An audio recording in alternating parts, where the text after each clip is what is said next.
दर्शक बंधु आज आम यही भिडियो माध्यम जानिबा जे तुलसी गछ पाखरे केउ सबु गछ रहिले अशुभ होइथाए से विषय रे जानिबा।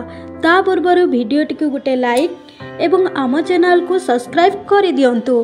जदि आपण निजर भल चाहुचंती तुलसी गछ पाखरे एही 5टी जिनिस रखंतु नाही, नहले अनर्थ होई जिवो। आउ जदि आपण भूल रे भी एमिति करिवे माँ तुलसी आपण को केबे भी क्षमा करिवे नाही। हिंदू धर्म रे तुलसी माँ को प्रत्येक घरे पूजा करा जाई थाए। श्रीकृष्ण को तुलसी बिना भोग लगा जाए नहीं। हिंदू धर्म रे तुलसी रे 33 कोटी देवतांकर बास बोली मना जाए।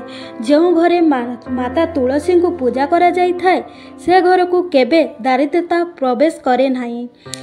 आयुर्वेद अनुसार तुलसी गछर बहुत औषधीय गुण रही।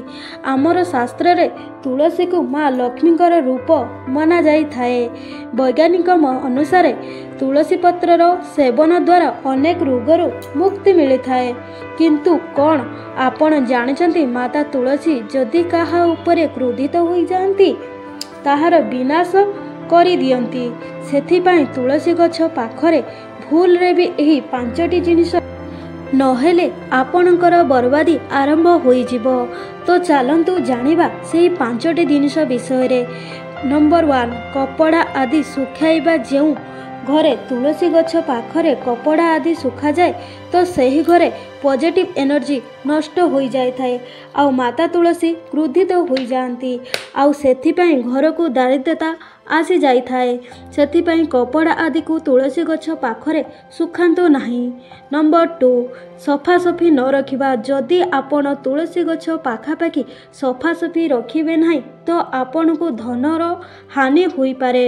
आउ माता लक्ष्मी आपण को ऊपर क्रोधित होई आपण को घरु चली जाई थांती। एथिपाई तुलसी गछ को आउ तार आखपाख को सफासफी रखंतु। नंबर 3 भगवान गणेश। यही भूल आपण केबे भी करंतु नहीं। जदि आपण को घरे तुलसी गछ अछि तो सही पाखरे भगवान गणेश को रखंतु नहीं। केतेक लोक गणेशଙ୍କ मूर्ति भांगी गला परे ताको तुलसी गछ पाखरे रखी दियंती, जहाँकि बिल्कुल करंतु नहीं। एमिति करिबा द्वारा आपणक घरे सबु बेले झगड़ा लागी रहिबो। नंबर 4 जूता चप्पल भूल रे भी तुलसी गछ पाखरे रखंतु नहीं, अन्यथा बर्बादी आरंभ होई जिवो। ताहा सहित धन देवी माँ लक्ष्मी घर छाड़ी चली जिवे।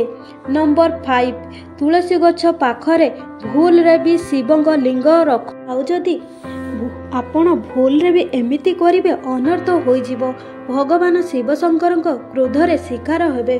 आपण सेथिपाई एही भूल करंतु नहीं। यह थिला सही 5टी जिनिस जहाकू आपण भूल रे भी तुलसी गछ पाखरे रखंतु नहीं। तेबे आपण को एही भिडियोटी भल लागि थाए तळे दिया जायथिबा कमेंट बॉक्स रे जय मां तुलसी लिखि दियंतु, लाइक करि दियंतु। धन्यवाद।